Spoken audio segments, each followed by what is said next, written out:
coming back now, just to talk through what's going to happen in the next phase. My name's Jay Seaman. I'm one of the publishers who works in the Research Methods program at Sage, and I'm just going to host a short panel conversation. So what I would like everybody to do is, if you've got questions, pop them in the chat and I will put them forward for the people who are talking. What we're going to do is ask each of the breakout groups to bring one topic that they think really summed up their conversation. Just talk to us very briefly about that, and then we can open up for questions around that idea, or if anybody's got anything they want to contribute from their own experiences, that would be fantastic. We've got 4 breakout groups and we've got 25 minutes, so it's going to be a bit of a whistle-stop tour, but we can do it. Short, sweet, let's go. I'm going to kick off with the group I was in, which was Rhys Jones, talking about how we can keep big cohorts motivated. And I think the 2 words that we said we were going to bring back were fun and well-being. Rhys, do you want to say a little bit about that? Yeah, thanks, Jay. So yeah, we really talked about how, particularly when you're working with large courses, then you can't, a lot of time you can't do synchronous delivery and you have to do pre-recordings. Recognize that the students are going to be sitting there perhaps getting fatigue of listening to a content and being delivered at them. So trying to think of things that you could do perhaps a bit fun, gives the students some choice in what's going to be recorded and delivered, and showing that you're listening to what they're doing and that you value their contributions, I think will really help, and in particular their well-being, and it has an indirect effect of making them want to learn more and listen to the content. So I think that was a lot of what we talked about in our session.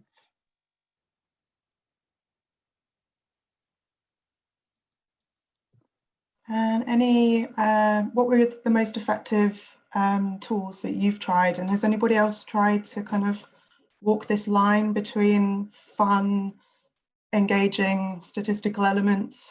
What's working?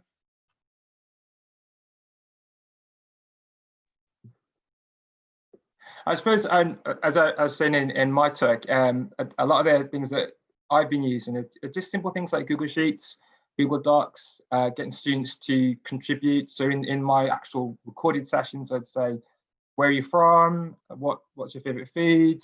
And then get them to fill it in, or perhaps put pictures of your family with gentle nudges.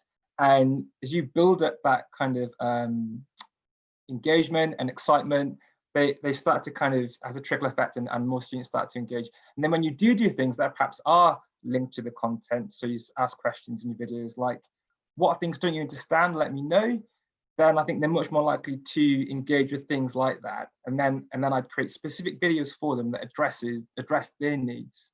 And I think one thing that I really like that somebody picked up in our talk is actually doing these things is fun for you as well as an individual. I think we're all getting Zoom fatigue, and we're all getting tired of looking at screens all the time and working long hours.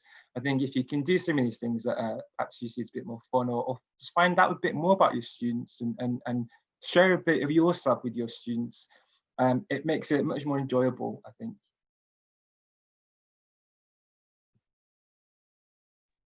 Great. Anybody want to contribute anything else to that? Any follow-up questions?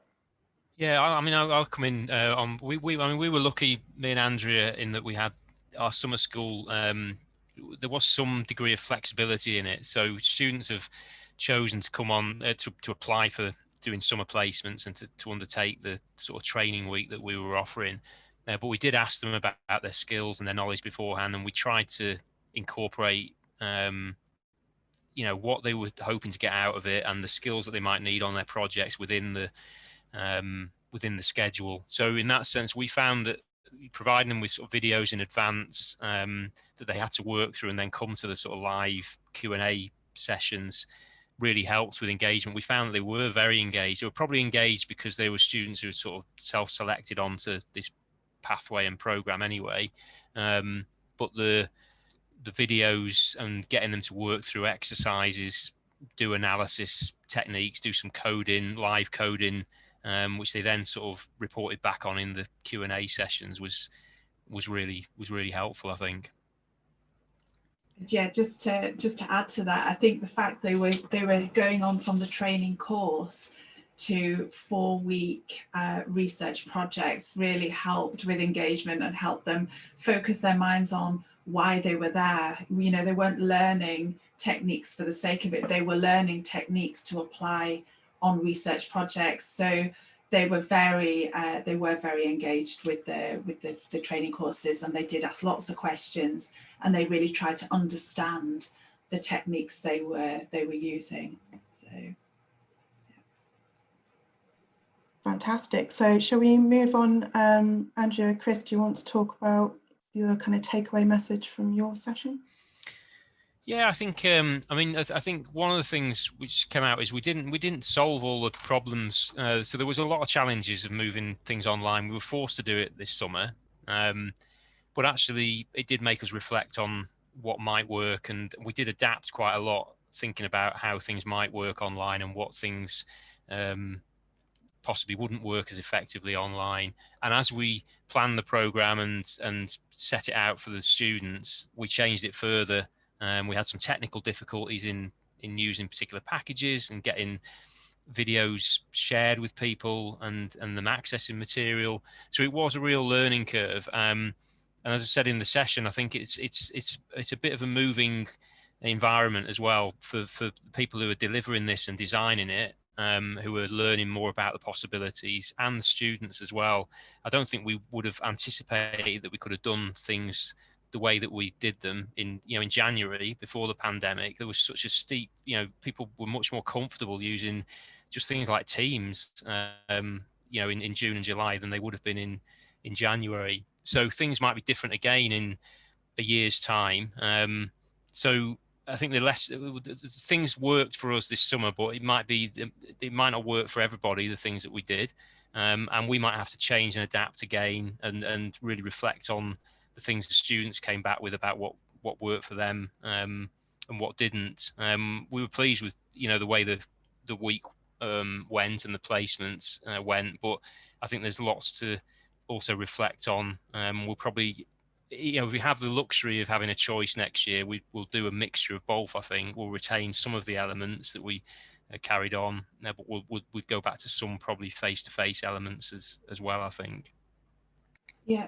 Could I just sort of add to that? I think just listening to Doug talk earlier, it sort of made me reflect on how much of an individual focus we had on student learning this year. There was the feedback we had. There's a lot of feedback about it was a great training course in the context of a pandemic and the requirement to work from home. But I think everybody kind of missed out on that interaction and that social contact. Certainly the feedback reflected that. But I think one of the things I'd be keen to do next year, and again, this is the sort of beauty of these kind of sessions, is do something more collaborative. So hearing Doug's discussion around collaborative group work.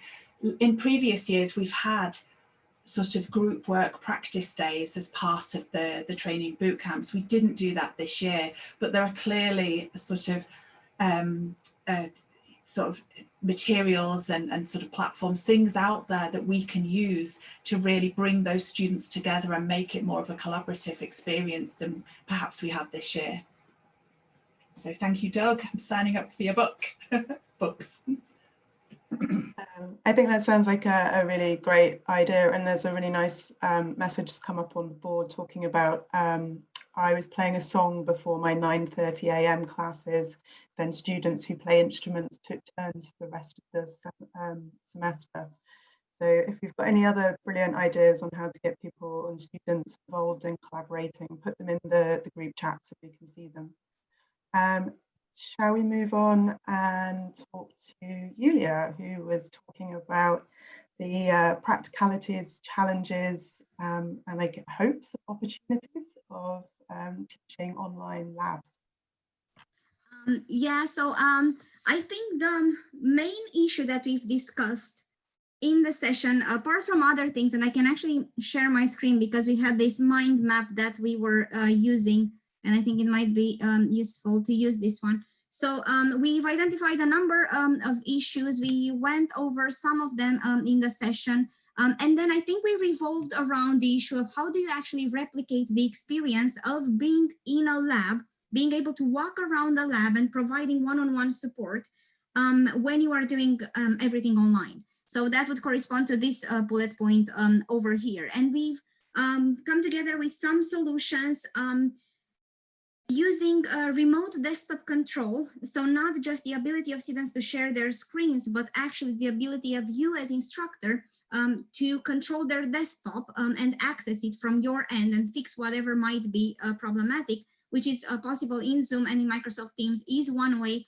of addressing this in combination with some other elements, such as, for example, the use of TAs, using TAs in breakout rooms, using breakout rooms to encourage collaboration on exercises. The main concern that was raised was how do we make sure that we don't lose students along the way just because they are online and they don't ask for help. So then making sure that they do engage with someone and providing the opportunity for them to do short assignments frequently and uploading them so you can identify those who might be struggling and provide additional help was another point that was raised in the discussion.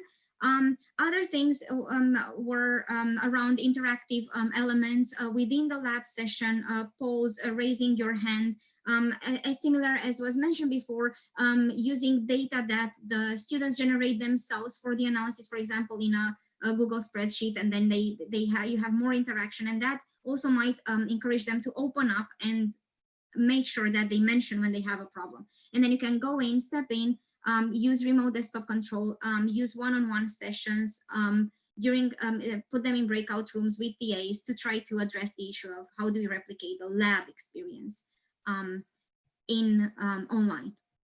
So I think these were the main points that were raised in our group, but we did discuss lots of other things because yes, it's hard to teach labs entirely online or mainly online. If anyone else has anything else to add to this, that would be fine. I think someone has their hand up. Is that you, Afzal?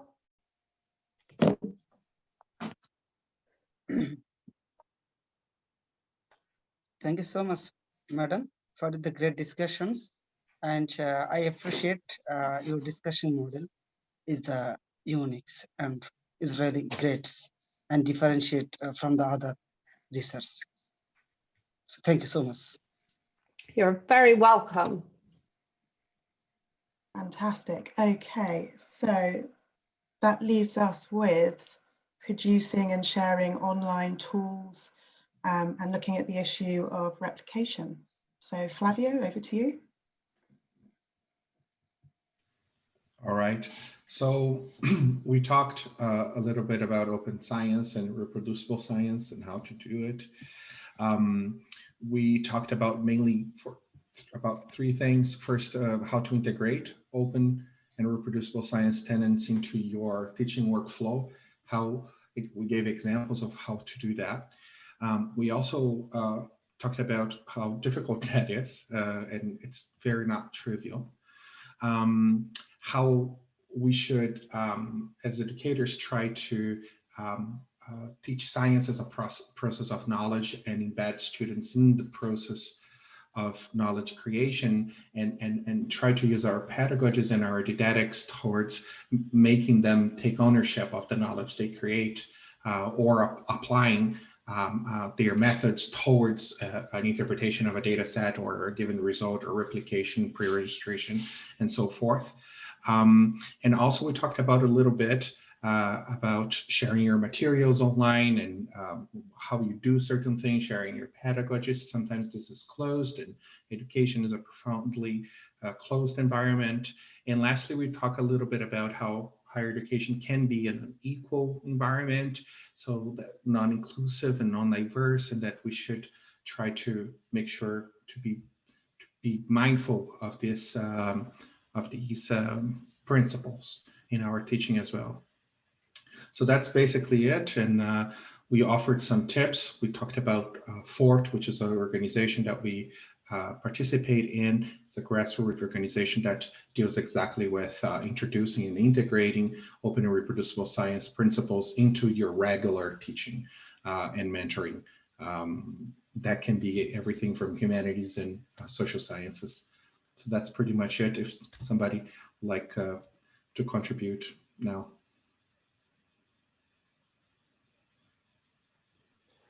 Can you share a link to that in the chat so we can Yeah. find out more? Thank you. And there's also some comments in the chat about Sway and the amount of work that may or may not be involved. Does anybody have thoughts on that?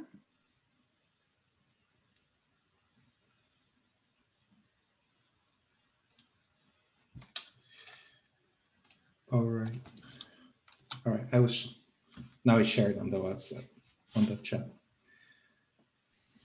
I've not used Sway, but yeah, the point about I think a lot of these are a lot of work, and I think they shouldn't be underestimated, certainly. And that was another thing that came up in our discussion. I think there are a lot of startup costs to these, so they're not. It's not easy to move from or to develop use a new platform, and there are a lot of startup costs in it.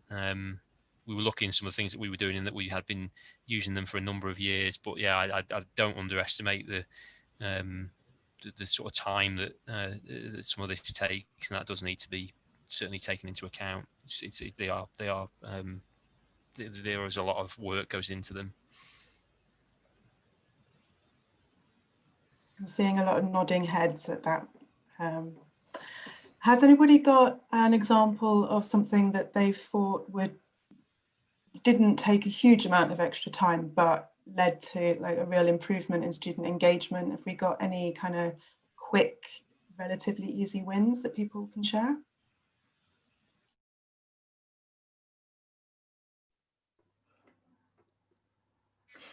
I think for me, an easy win was Mentimeter, particularly when we moved online, or any other platform that does the same thing. Students quite liked it. Yeah. Yeah, I use Mentimeter as well. One of the things I've tried to do is to go to continue to honour our requirement to have the VLE as a front door to content, but then create content that is much more interactive than the VLE really supports. So I've been experimenting with lots of different tools. I'm happy to share, but I would prefer to share just within the confines of this group some of my materials, not because there's any problem with copyright or anything, but just because I'm still trialing this with my students and getting them to feedback.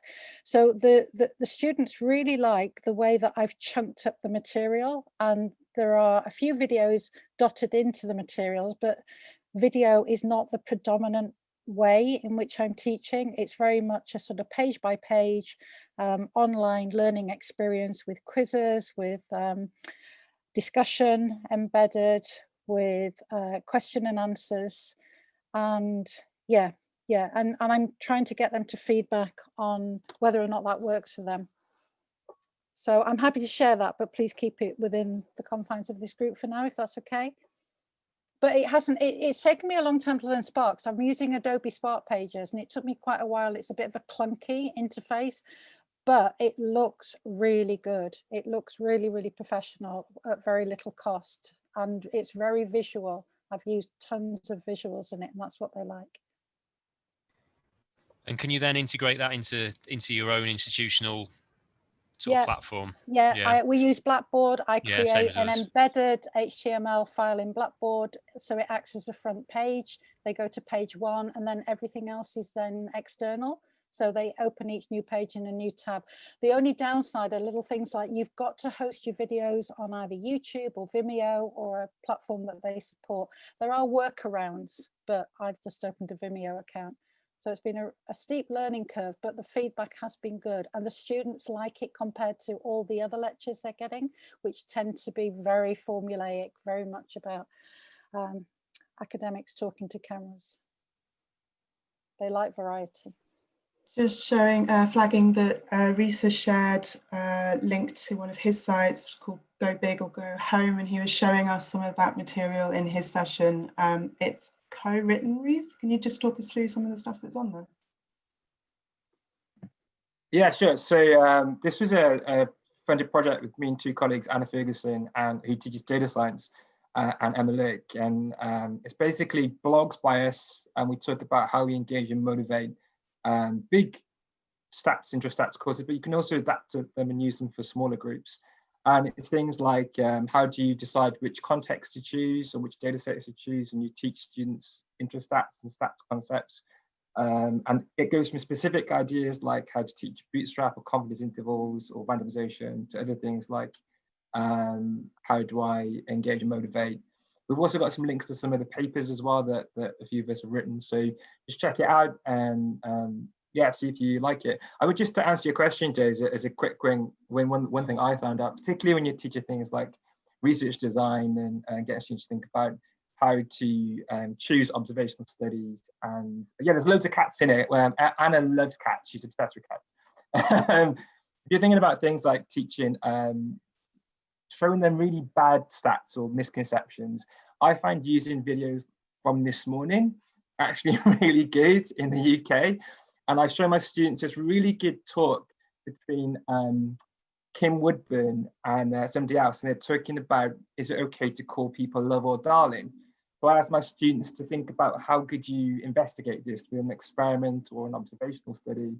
And it's only 4 or 5 minutes long, the video, but it really gets them thinking about measuring some things that can be quite messy in social sciences, for example, and which things, what would be the parameter that you're measuring, for example. And it really engages them because it's something that they've seen, something that there's a lot of laughs in it. But actually it can be quite serious, because if somebody does call you love or darling and you get offended, then obviously it's not great, right? So this morning's a really good thing to look at, I find.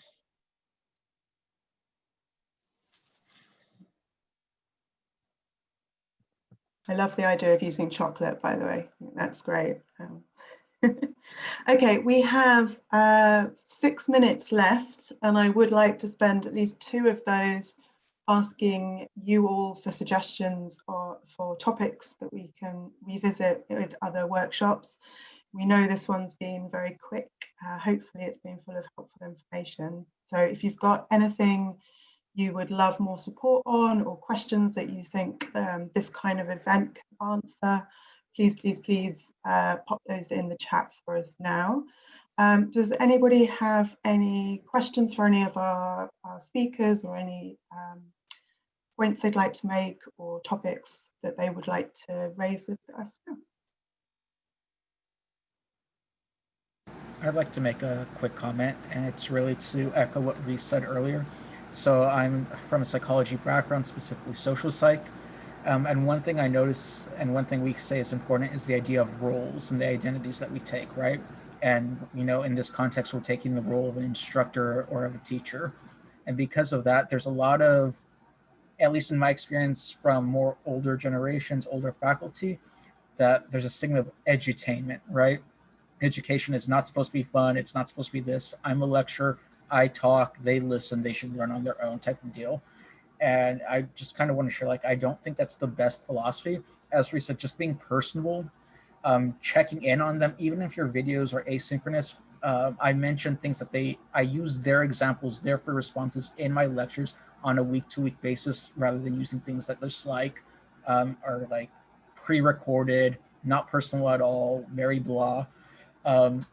But using also just topical examples. So for Gwyneth Paltrow and Goop, how people do wonky operationalizations in all fields, how like teaching can be and should be fun, right? If you're not having fun with the material, we all know they're not going to have any fun with the material. And I do think statistics and quantitative methodology is inherently interesting, and we can make it fun. Lastly, I just kind of want to emphasize the role of intellectual humility. We don't know everything, right? Like some of us struggle or just try to communicating, you know, what is the difference between a true experiment and quasi-experiment, and we consider that as success for our students, right?